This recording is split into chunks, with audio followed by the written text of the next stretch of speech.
Shalom Bapak Ibu yang terkasih dalam Tuhan Yesus Kristus. Terima kasih buat kesempatan yang diberikan kepada saya untuk saya boleh berbagi, untuk saya boleh men-sharingkan firman Tuhan pada saat ini. Sebelumnya Bapak Ibu, mari kita berdoa. Kita berdoa. Tuhan Yesus, kami bersyukur buat kesempatan yang Tuhan beri untuk kami boleh belajar dan merenungkan firman Tuhan, dan biar apa yang kami pelajari, apa yang kami renungkan boleh menjadi rema, boleh menjadi pedoman buat kami dalam kami menjalani hari-hari kami ke depannya. Terima kasih Tuhan Yesus, berkati anak-Mu yang menyampaikan firman Tuhan, biarlah apa yang disampaikan boleh kami pahami dengan benar. Terima kasih Tuhan Yesus, di dalam nama Tuhan Yesus kami berdoa. Amin. Ya Bapak Ibu, tentunya di dalam kehidupan kita tidak terlepas dari yang namanya masalah, baik masalah itu besar maupun masalah itu kecil, sama saja itu artinya masalah. Nah Bapak Ibu, ada orang yang menyikapi masalah itu dengan benar, ada juga orang yang menyikapi masalah dengan tidak benar, sehingga ketika masalah itu datang dalam kehidupannya, ia menjadi down, ia menjadi ciut karena tidak bisa menyikapi masalah itu dengan benar. Oleh karena itu, hari ini kita akan belajar bersama-sama, yaitu dengan tema sikap yang benar menghadapi masalah. Nah, kita akan belajar dari satu tokoh Alkitab yang tidak asing lagi bagi saya dan Bapak Ibu. Nah, mungkin Bapak Ibu sering merenungkannya, tapi izinkan saya mengingatkan kembali kepada kita semua, dan biarlah kita semakin teguh dalam Tuhan. Nah, kita membuka dalam Ayub, kitab Ayub. Nah, karena cerita Ayub ini sangat panjang, oleh karena itu saya akan membaca beberapa ayat saja. Saya akan membaca di dalam pasal yang kedua, ayat yang ke-9 sampai ke-10. Ayub pasal kedua, ayat ke-9 sampai ke-10. Nah, demikian firman Tuhan. Maka berkatalah istrinya kepadanya, masih bertekunkah engkau dalam kesalehanmu? Kutukilah Allahmu dan matilah.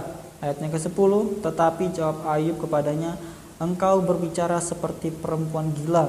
Apakah kita mau menerima yang baik dari Allah, tetapi tidak mau menerima yang buruk? Dalam kesemuanya itu, Ayub tidak berbuat dosa dengan bibirnya. Demikian jauh pembacaan kita pada saat ini. Ya Bapak Ibu, tentu tahu bahwa Ayub ini adalah orang yang saleh, orang yang takut akan Tuhan. Dikatakan di ayat yang pertama, pasal yang pertama, bahwa Ayub ini adalah orang saleh, orang yang jujur, orang yang takut akan Tuhan dan menjauhi kejahatan. Nah, ia juga mempunyai 7 anak laki-laki dan 3 anak perempuan. Lalu dikatakan bahwa Ayub ini adalah orang yang terkaya di sebelah timur pada waktu itu, karena apa? Ia mempunyai ternak yang sangat banyak. Nah, Bapak Ibu, Ayub ini adalah orang yang saleh, tetapi dia tetap mendapatkan masalah. Nah, itu mengajarkan kita bahwa kita sebagai orang yang percaya pun tidak terlepas dari yang namanya masalah. Jadi kita tidak terlepas dari yang namanya masalah. Nah, Bapak Ibu, singkat cerita bahwa pada suatu hari Ayub ini kehilangan anak-anaknya, kehilangan harta bendanya, kehilangan ternaknya, bahkan dia mendapatkan barah busuk di tubuhnya. Ya Bapak Ibu, bagaimana sikap Ayub ketika ia menghadapi masalah yang terjadi dalam kehidupannya? Yang pertama, kita melihat dari cerita Ayub bahwa ketika masalah itu datang dalam kehidupannya, ia tetap memuji Allah. Nah, kita bisa baca di dalam pasal yang pertama, ayatnya ke-20 sampai ke-21. Nah, saya membacanya untuk kita semua. Maka berdirilah Ayub lalu mengoyak jubahnya dan mencukur kepalanya, kemudian sujudlah ia menyembah. Katanya, dengan telanjang aku keluar dari kandungan ibuku, dan dengan telanjang juga aku akan kembali ke dalamnya. Tuhan yang memberi, Tuhan yang mengambil, terpujilah nama Tuhan. Nah, Bapak Ibu, ayat ini mengajarkan kita bahwa ketika Ayub mendapatkan masalah, dia tetap memuji Allah. Ini mengajarkan kita juga bahwa ketika kita punya masalah, kita tetap memuji Allah. Nah, seringkali kan Bapak Ibu kita lupa memuji Allah. Bahkan kita tidak memuji Allah ketika ada masalah dalam kehidupan kita. Nah, oleh sebab itu Bapak Ibu, kita belajar dari Ayub. Walaupun Ayub ini dia kehilangan semua anaknya, dia kehilangan semua harta bendanya, bahkan ia mendapatkan bara busuk di tubuhnya, dia tetap memuji Allah. Wow, ini sangat luar biasa buat kita Bapak Ibu. Alkitab mengajarkan kita, ada seorang tokoh Alkitab yang menyikapi masalah dengan benar, yaitu dengan apa? Memuji Allah. Walaupun masalah itu berat, walaupun masalah itu kecil, kita tetap memuji Allah. Nah, lalu yang kedua Bapak Ibu, bagaimana sikap Ayub dalam menyikapi masalah yang terjadi dalam kehidupannya? Yaitu yang kedua, tetap bertekun di dalam Tuhan. Kita baca di pasal yang kedua ayat yang ke-9, di sana dikatakan bahwa maka berkatalah istrinya kepadanya, masih bertekunkah engkau dalam kesalehanmu? Kutukilah Allahmu dan matilah. Nah, Bapak Ibu, jelas sekali ini ayat mengajarkan kita bahwa Ayub ini adalah orang yang bertekun ketika masalah itu datang. Jadi Ayub mengajarkan kita ketika masalah itu datang, kita tetap bertekun. Ini istrinya berkata, masih bertekunkah engkau dalam kesalehanmu? Kutukilah Allahmu, matilah. Loh, istrinya malah menyuruh Ayub mengutuki Allah, bahkan disuruh mati. Ini bukan namanya mengurangi masalah, tetapi malah menambah masalah. Tetapi Ayub tetap bertekun di dalam Allah, bertekun di dalam Tuhan. Nah, Bapak Ibu, ini artinya bahwa ketika kita juga ada masalah, ketika kita juga mendapatkan masalah, baik itu masalahnya ringan, baik itu masalahnya berat, kita tetap bertekun kepada Allah. Nah, Bapak Ibu, seringkali kita melihat bahkan di kalangan Kristen pun Bapak Ibu banyak yang mencoba lari dari namanya masalah. Akhirnya dia tidak bertekun di dalam Tuhan. Mereka mencoba mencari solusi di luar Tuhan. Mereka mencari solusi di luar Kristus. Misalnya pergi ke dukun. Nah, mereka berusaha pergi ke dukun untuk mendapatkan solusi, untuk mendapatkan jalan keluar. Tapi sebenarnya Bapak Ibu, orang yang demikian sebenarnya bukan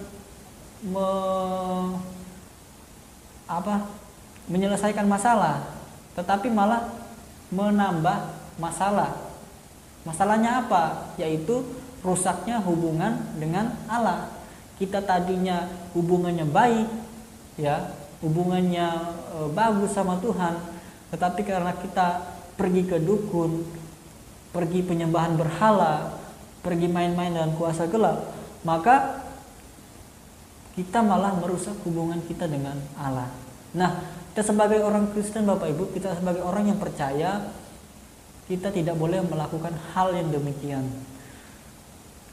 Ayub mengajarkan kita bahwa kita tetap bertekun di dalam Tuhan, walaupun kita mempunyai masalah. Nah, itu yang kedua. Kalau yang pertama tadi, Bapak Ibu, Ayub mengajarkan kita menyikapi masalah yaitu dengan memuji Allah. Yang kedua, bertekun di dalam Tuhan, tetap bertekun di dalam Tuhan. Nah, yang ketiga Bapak Ibu, bagaimana sikap Ayub dalam menghadapi masalah yang terjadi dalam kehidupannya? Yang ketiga yaitu menerima segala yang terjadi atau menerima masalah itu terjadi dalam kehidupannya. Nah, kita bisa lihat di pasal yang kedua ayat yang ke-10 di sana dikatakan bahwa tetapi jawab Ayub kepadanya, engkau berbicara seperti perempuan gila. Apakah kita mau menerima yang baik dari Allah tetapi tidak mau menerima yang buruk? Dalam kesemuanya itu Ayub tidak berbuat dosa dengan bibirnya. Nah, Bapak Ibu, jelas sekali bahwa memang ayat ini menunjukkan bahwa Ayub menerima masalah yang terjadi dalam kehidupannya. Ya, walaupun begitu berat, begitu menyakitkan ya bagi Ayub, bahkan bagi kita saat ini, misalnya kita diperhadapkan masalahnya seperti Ayub mengajarkan kita tetap menerima masalah itu terjadi dalam kehidupan kita. Nah, Bapak Ibu, banyak orang yang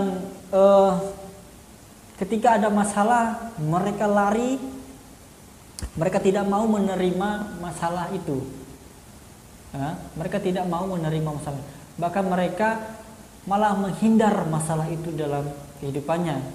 Dengan cara apa? Misalnya bunuh diri.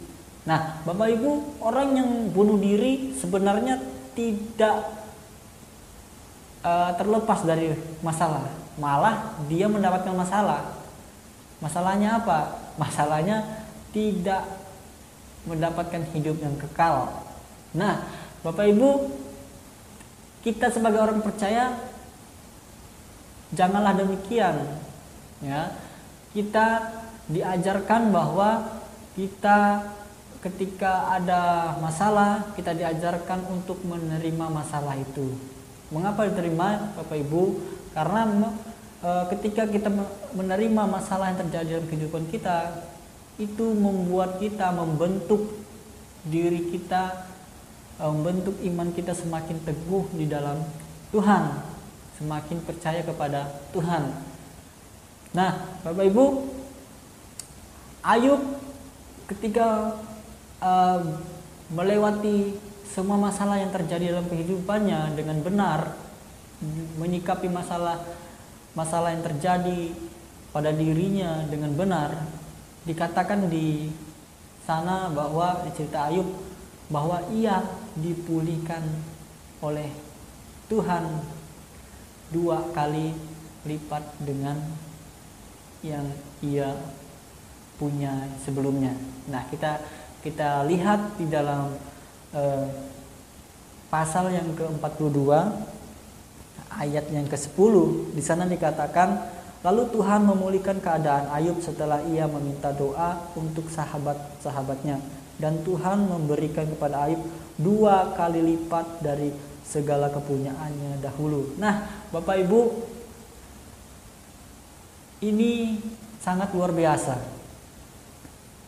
Ketika Ayub sudah melewati masalah-masalah yang terjadi dalam kehidupannya, Allah tidak tutup tangan, Allah tidak tinggal diam. Tetapi apa yang terjadi? Allah malah memulihkan keadaan Ayub 2 kali lipat dari apa yang dia punya sebelumnya. Allah memulihkan dan dia mendapatkan 2 kali lipat dari apa yang dia punya sebelumnya.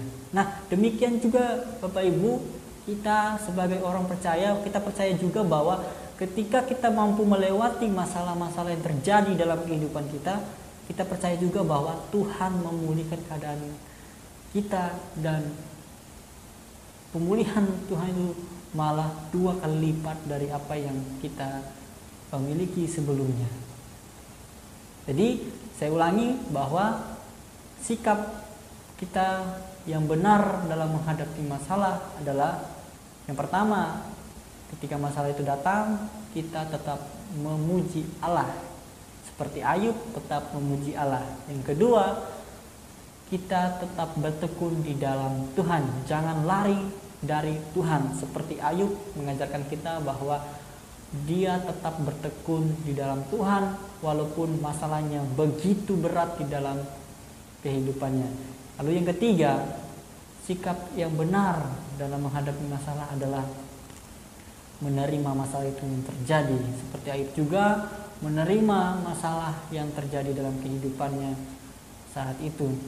Dengan demikian, maka kita juga mendapatkan seperti Ayub dapat pemulihan yang 2 kali lipat dari apa yang kita punya sebelumnya. Demikian firman Tuhan yang dapat saya sampaikan untuk kita, kiranya memberkati kita semua. Amin.